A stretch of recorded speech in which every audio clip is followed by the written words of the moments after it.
And we're back in a different location. I told you we'd be in different locations for the month of April. We're halfway through it, by the way. It's the 15th today. And this is the second of the 3 locations that I said that I'd be in.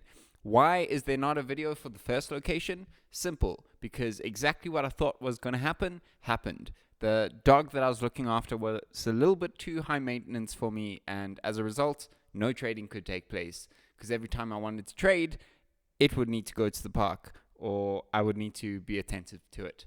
Simple as that. You win some, you lose some.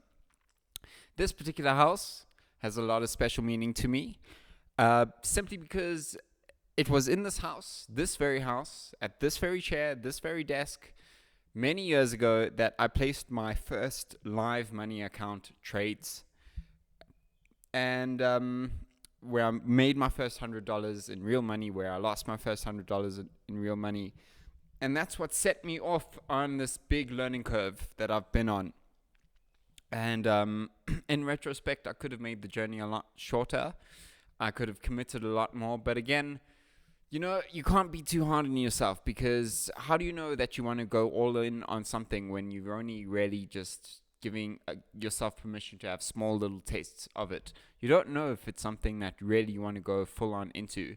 And every step of the journey, once you learn more, you don't know what's next, or what you need to test, or what else is going on in your private life that you need to actually resolve first before you even come into creating a money related skill.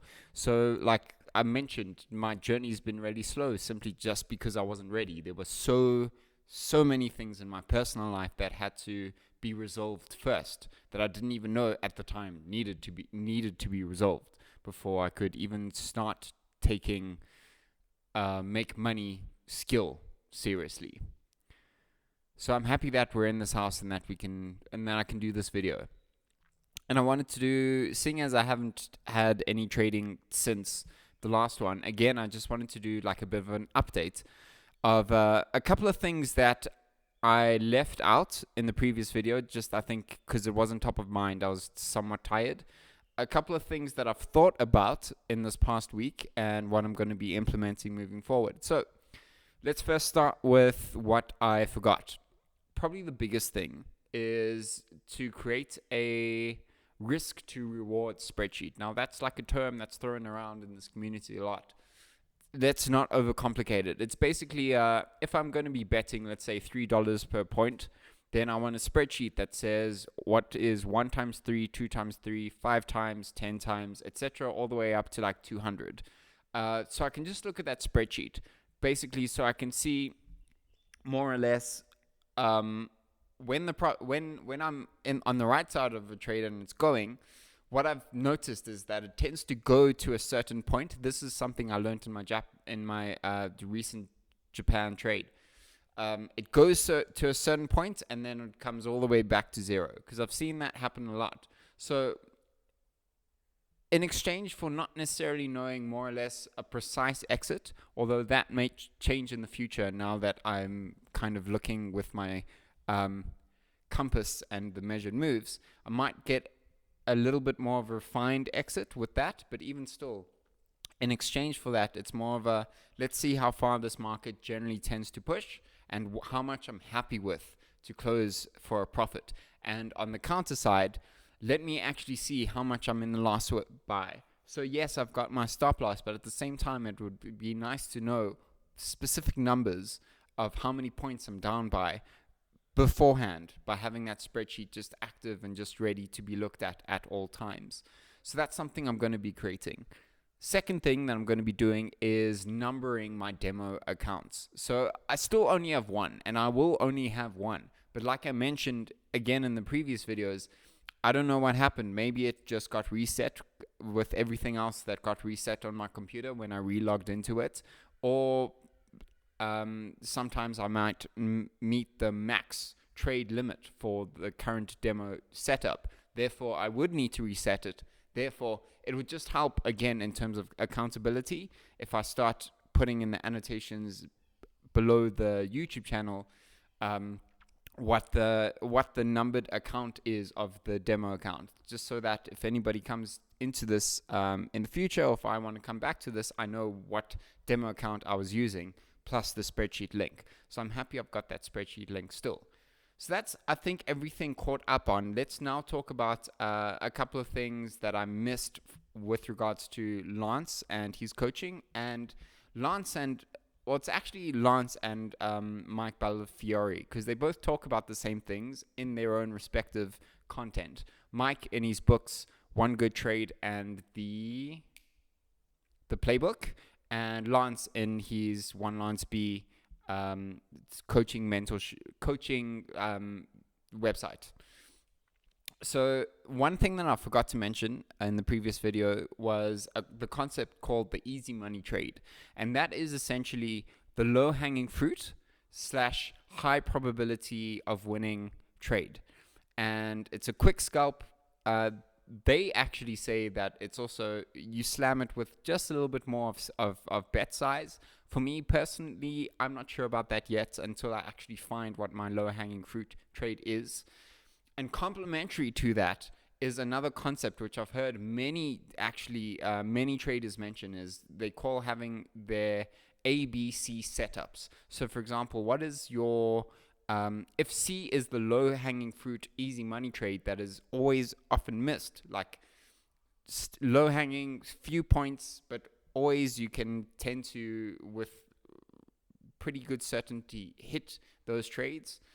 What is that C setup? How does that C setup look? What is your B setup? What is your A setup, and how does that look? Like, what's the best probability, highest money trade? Like, slam that thing with a good chunk size of your account, because you can just see it. It's replicatable every single time, and it's a good trade to be in. So I'm going to be starting with defining my low-hanging fruit easy money trade, or my C setup. And that's what I'm going to be doing with my trading today and for the rest of the week. So, for example, I want to be out instantly if it's not going my way. I want it to be a quick scalp.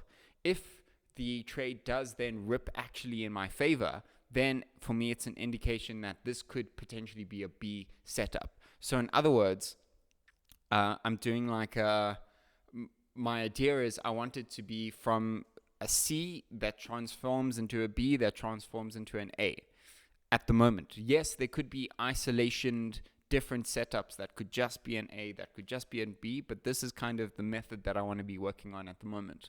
So I'm focusing on C, but if it does rip, I'm going to say, cool, this is now going to be the foundation for a B. And what does that look like? And how do I hold it? How do I sustain, like, how do I get out from that? What would a transformation into an A then look like, if that even is a thing? So let's see what happens with regards to that. So without revealing too much, because I am going to keep it vague, I'm not going to say this is the exact carbon copy of my trades, because again, like, when you've got something that works for you, 1, you keep it. 2, don't give it away, because then you just have people that come into this thing that want to copy trade and like copy your signals and copy whatever. But those are just copycats, you know. Like, you worked hard on your own IP, so you keep it. That's the whole point of making it yours and owning it. So again, without revealing too much, here's what I'm going to be doing. 1, I'm looking at the 1 minute time frame for my C setup. Then if it evolves, and if the trade really just rips in my favor, but I need to see a substantial rip in my favor, then I'm going to be looking at the 2 minutes and 3 minutes. From there, I'm looking then further into 5 and 10. So and from there we'll see what happens.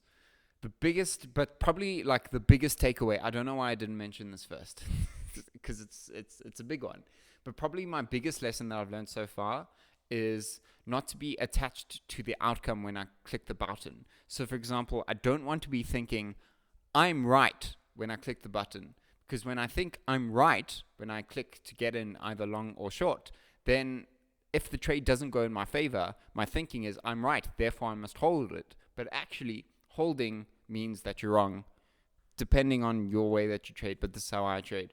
Holding means that you're wrong, that you're not in line with the market, and actually it will give you a worse outcome if you continue to hold the trade and get closer to your stop.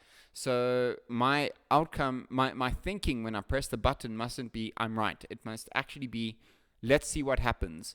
If the probability is in my favor, C, be a if then. It's just, this whole game is just like a whole bunch of if then statements, really, and just, it's being the best trader, as opposed to like, how do I get my money, and like being solid with this profession. What is the if then? Have you planned for all of these strategies before you even enter the market?